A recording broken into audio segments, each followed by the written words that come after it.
Hello everyone, welcome back to Nepal Online School. पहिला स्वागत छ भनौँ कि कङ्ग्रेचुलेसन भनौँ स्वागत छ हजुरहरूलाई क्लास 9 को म्याथमेटिक्सको क्लासमा र कङ्ग्रेचुलेसन चाहिँ किन भन्दाखेरि आज हामी सेकेन्ड सेन्चुरीमा छौँ है हाम्रो क्लासको ल हामी चाहिँ अहिले ट्राइएङ्गल्स भन्ने च्याप्टर पढिरहेको छौँ। ट्राइएङ्गल्समा चाहिँ मैले तपाईँहरूलाई अहिले चाहिँ योभन्दा अगाडि केही थ्योरमहरू र त्योसँग रिलेटेड प्रब्लमहरू चाहिँ पढाइरहेको थिएँ। हामीले यो प्रब्लमहरू सल्भ गरेको थियौँ योभन्दा अगाडिको दुईवटा सिरिजमा। त्यस पछाडि आजको सिरिजमा चाहिँ हामी यहाँनिर थ्योरम 5 र थ्योरम 6 र थ्योरम 5 को कन्भर्जनै हो त्यो चाहिँ हेर्छौँ है त। थ्योरम 5 सुरु गरौँ है।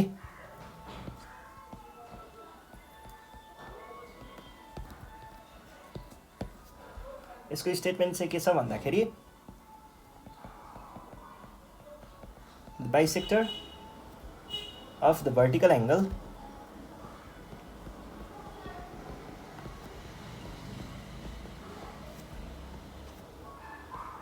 of an isosceles triangle is perpendicular to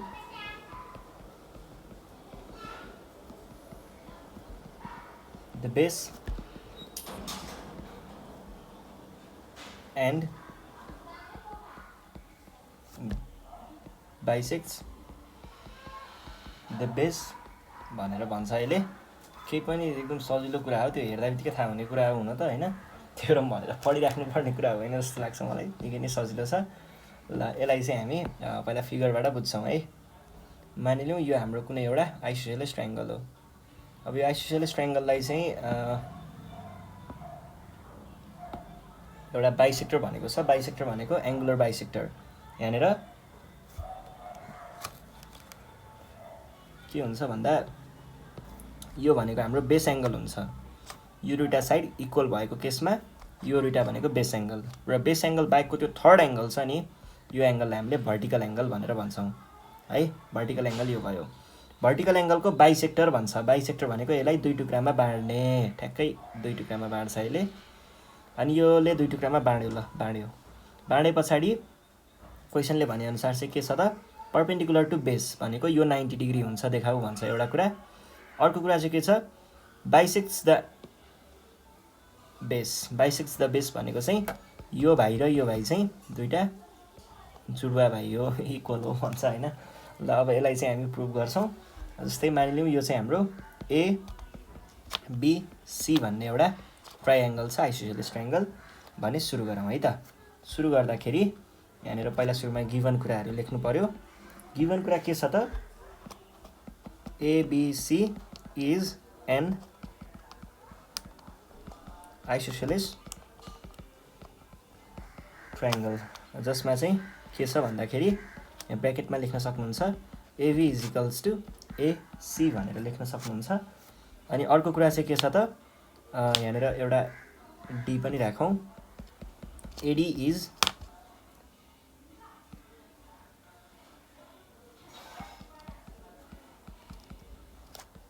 bisector of angle ABC, जुन चाहिँ हाम्रो भर्टिकल एङ्गल थियो। एबिसी होइन होला, सिएबी चाहिँ हो है। ल अब यहाँनिर कन्स्ट्रक्सनको कुरा त आएन, डाइरेक्ट टु प्रुभमा जाउँ। प्रुभ गर्नुपर्ने कुरा के छ,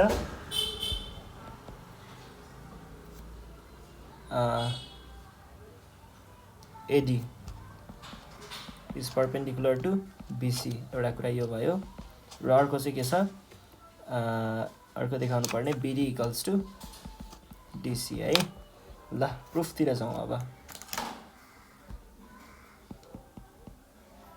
प्रुफमा के चाहिन्छ हामीलाई,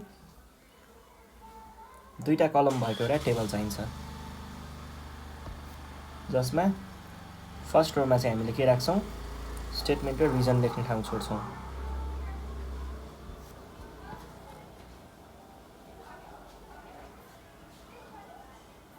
यो भयो। अब स्टेटमेन्ट्स र रिजन्स। फर्स्टमा हाम्रो स्टेटमेन्ट नम्बर 1 मा चाहिँ के हुन्छ भन्दाखेरि यहाँनिर हामीले कसरी गर्न सक्छौँ, कसरी प्रुभ गर्न सक्छौँ भन्ने कुरा चाहिँ एकचोटि सलफल गरौँ। यो ट्राइएङ्गल र यो ट्राइएङ्गललाई हेर्नुहोस्, यो दुईवटा ट्राइएङ्गलमा चाहिँ के छ भन्दा यो साइड र यो साइड इक्वल भनेर हामीलाई क्वेसनले नै मेन्सन गरेको छ। त्यस पछाडि यो एङ्गल र यो एङ्गल पनि इक्वल नै भयो। के कारणले? यो चाहिँ एङ्गुलर बाइसेक्टर भएको कारणले यो र यो इक्वल हुन्छ र यो चाहिँ कमन साइड हो। कमन साइड भएको कारणले यो इक्वल भइहाल्यो। एस एक्जियमबाट चाहिँ यो चाहिँ के छ? कङ्ग्रुएन्ट छ। कङ्ग्रुएन्ट भइसके पछाडि हामीले के देखाउन सक्छौँ त? करेस्पोन्डिङ साइड इक्वल देखाउन सक्छौँ। यो सकि नै हाल्यो हैन। अनि त्यस पछाडि यो दुईवटा चाहिँ एडजसेन्ट एङ्गलहरू भयो, जसमा चाहिँ यदि एडजसेन्ट एङ्गलहरू इक्वल छन् भने के हुन्छ? त्यो एङ्गलहरू चाहिँ 90 डिग्री हुन्छ है। अथवा यसलाई कसरी पनि देखाउन सकिन्छ भन्दा यो दुईवटा एङ्गल इक्वल्स टु 180 डिग्री, दुईवटा एङ्गल इक्वल नै छ। इक्वल भइसके पछाडि 180 डिभाइड बाई अब यो इक्वल भएपछि जस्तै मैले BDA लिएँ दुइटैलाई भने divide by 2 that is 90 degree हुन्छ। यसरी हामीले पर्पेन्डिकुलर छ भनेर देखाउन सकिन्छ है। ल अब स्टेटमेन्ट नम्बर 1 मा हेर्नु पर्दाखेरि इन ट्राइएङ्गल ADB एन्ड ट्राइएङ्गल ADC यहाँनिर के हुन्छ त? फर्स्टमा चाहिँ हामीले के देखाउन सकिन्छ? AB is equals to AC भनेर देखाउन सकिन्छ। यो चाहिँ किन हो त? गिभन। त्यसै गरी अर्को हामीले के देखाउन सकिन्छ? एङ्गल कति हो यो? BAD is equals to angle CAD है। यो चाहिँ किन? किनकि गिभन नै छ भन्दा पनि भयो, अथवा AD बाइसेक्ट्स एङ्गल BAC। त्यस पछाडि अर्को चाहिँ के छ? अर्को भनेको कमन साइडको कुरा थियो। कमन साइड भनेको AD इक्वल्स टु AD के भयो? कमन साइड भएर है। त्यस पछाडि अब 2 नम्बरमा हामीले के भन्न सकियो? ADB is congruent to ADC। केबाट भन्न सकियो? यो चाहिँ SAS एक्जियमबाट बाई SAS एक्जियम। यो लेखिसके पछाडि हामीले के भन्न सकियो त? दुईटा करेस्पोन्डिङ एङ्गलहरू इक्वल छ भनेर देखाउँ है। पहिला BDA र CDA। Angle BDA is equals to angle CDA। यो चाहिँ किन थियो त? किनकि करेस्पोन्डिङ एङ्गल्स अफ कङ्ग्रुएन्ट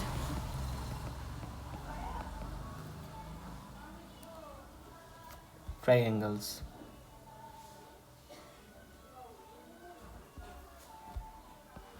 यो भइसके पछाडि 4 नम्बरमा हामीले के भन्न सकियो त? त्यो दुईटा इक्वल भएकै कारणले चाहिँ हामीले यहाँनिर डाइरेक्ट देखाउन पनि पाइन्छ। यति अब जस्तै यसरी पनि देखाउन सकिन्छ।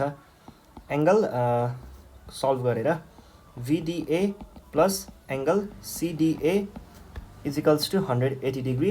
यहाँनिर 3-4 मा चाहिँ एङ्गल्स इन स्ट्रेट लाइन भनेर लेख्न सक्नुहुन्छ। एङ्गल्स इन स्ट्रेट लाइन है। अर यसलाई अब हामीले घुमाउँदै घुमाउँदै निकाल्न सकिन्छ। Angle BDA plus angle BDA is equals to 180 degree अर angle 2 angle BDA is equals to 180 degree अर एङ्गल BDA। यसले त धेरै नै स्पेस पो लिने भयो त।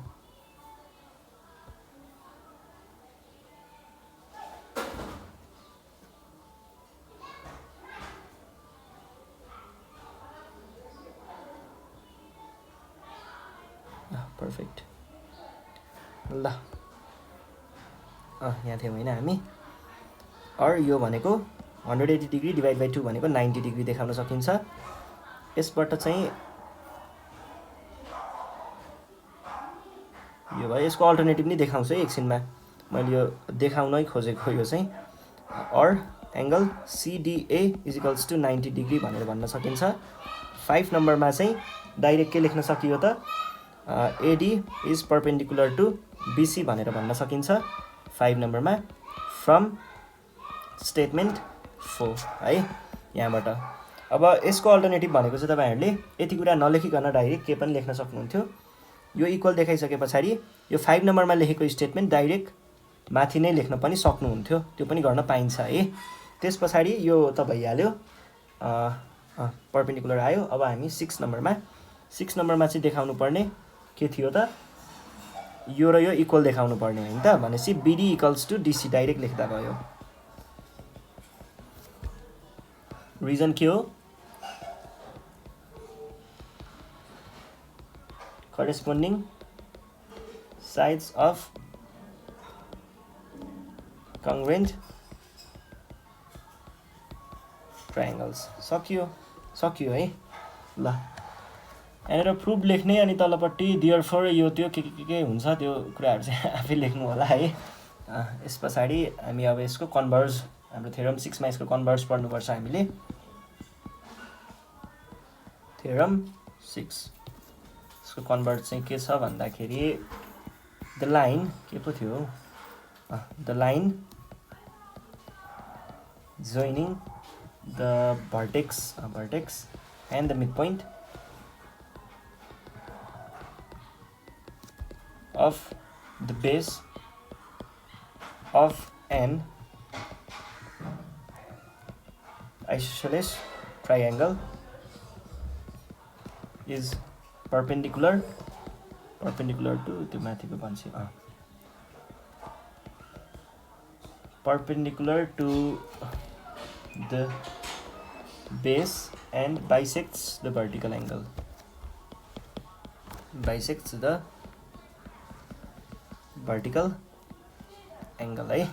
ल यो छ, यसले भन्न खोजेको कुरा चाहिँ म यहाँ फिगरबाट देखाउँछु है। ल मानिलिउँ यो हाम्रो एउटा आइसोसेलेस ट्रायंगल हो, यसमा चाहिँ ल यो चाहिँ ड्रप एडी मानौँ यसलाई, यो बी यो सी। आइसोसेलेस भन्ने बित्तिकै यो र यो इक्वल भइ नै हाल्यो। The line joining the vertex यो भयो है, भर्टेक्स यो भयो, अनि मिड पोइन्ट भनेको यो भयो, भनेपछि यो र यो पनि इक्वल नै रहेछ। अनि त्यस पछाडि आइसोसेलेस ट्रायंगल इज परपेन्डिकुलर, यो परपेन्डिकुलर देखाउनु पर्ने र यो एंगल इक्वल्स टु यो एंगल देखाउनु पर्ने, जो भन्नुको अर्थ त्यो बाइसेक्ट गर्छ भन्ने देखाउने हो। के एकदम सजिलो कुरा हो कि यो चाहिँ। कसरी सजिलो हो भन्दाखेरि base angle of isosceles triangle आफैमा इक्वल भइहाल्यो, यो र यो इक्वल। त्यसैगरी यो र यो चाहिँ इक्वल भनेर क्वेशनले नै दिएको छ। आइसोसेलेस ट्रायंगलको यो दुईटा साइडहरू पनि ट्रायंगलको त्यो दुईटा साइड इक्वल भइहाल्यो भने पछाडि साइड एक्जियमबाट चाहिँ यो के छ, दुईटा ट्रायंगलहरू कङ्ग्रुएन्ट छ। कङ्ग्रुएन्ट भइसके पछाडि के हुन्छ त, अब यो ऐको जस्तै नै यहाँनिर 90 डिग्री देखाउने कुरा ऐको जस्तै नै देखाउन सकिन्छ है। अनि त्यस पछाडि यो चाहिँ करेस्पोन्डिङ एंगल्स आर इक्वल भनेर देखाउन सकिन्छ। केही गाह्रो छ र छैन है, एकदम सजिलो छ। ल अब चाहिँ हामी यसको थ्योरम प्रुफतिरै लागौँ है। ल ल गिभनदेखि स्टार्ट गरौँ होला है।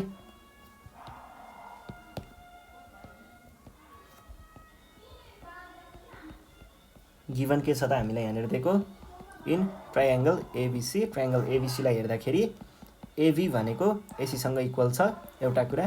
त्यस पछाडि अर्को चाहिँ BD is equals to CD, यो पनि भन्न सकिन्छ। हामीले प्रुफ गर्नुपर्ने कुरा टु प्रुफ चाहिँ AD is perpendicular to BC, त्यसैगरी अर्को चाहिँ angle BAD is equals to angle CAD, यो कुरा प्रुफ गर्नुपर्ने। ल अब प्रुफको लागि हामीले एउटा टेबल बनाउँछौँ।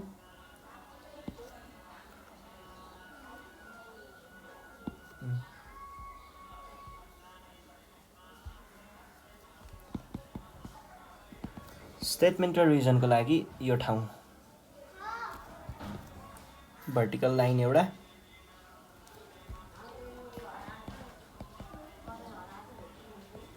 Statements reasons. ल हाम्रो फर्स्ट स्टेटमेन्टमा चाहिँ हामीले त्यही कङ्ग्रुएन्ट देखाउने काम गरौँ। ट्रायंगल कुन हो, ABD and triangle ADC. First हामीले AB is equals to AC लेख्न सक्छौँ। यो चाहिँ किन लेख्न सक्छौँ त भन्दाखेरि गिभन छ। त्यस पछाडि अर्को चाहिँ एङ्गलको कुरा आयो नि त, भनेपछि एङ्गल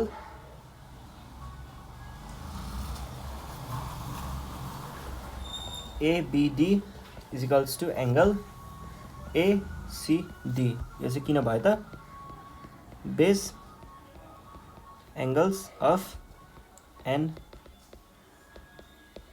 आइसोसेलेस ट्राइएङ्गल भएर। त्यस पछाडि अर्को चाहिँ हामीले के लेख्न सकिन्छ, अर्को चाहिँ BD is equals to DC भनेर लेख्न सकिन्छ। यो चाहिँ गिभन नै छ। यो भइसके पछाडि अब स्टेटमेन्ट नम्बर 2 मा चाहिँ कङ्ग्रुएन्ट छ भनेर देखाउँ। ट्राइएङ्गल ADB is congruent to ट्राइएङ्गल ADC. यो चाहिँ किन थियो,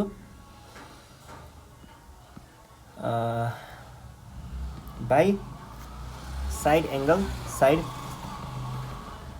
एक्जियम है, यो एक्जियमबाट साइड एङ्गल साइड चाहिँ नलेखेको ल, साइड एङ्गल साइड। त्यस पछाडि अब स्टेटमेन्ट नम्बर 3 मा चाहिँ हामीले के भन्न सकिन्छ, angle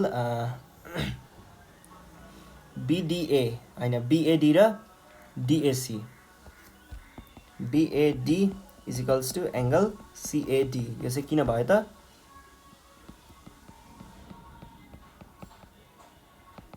corresponding angles of congruent। त्यसै गरी अर्को चाहिँ हामीले के भन्न सक्यो, यसैमा लेखौँ है, यसैमा यो एउटा देखाउनु पर्ने कुरा यो एउटा आइहाल्यो। त्यस पछाडि अर्को चाहिँ यो पनि इक्वल छ भनेर देखाइदिइहालौँ, भिडिए र सिडिए।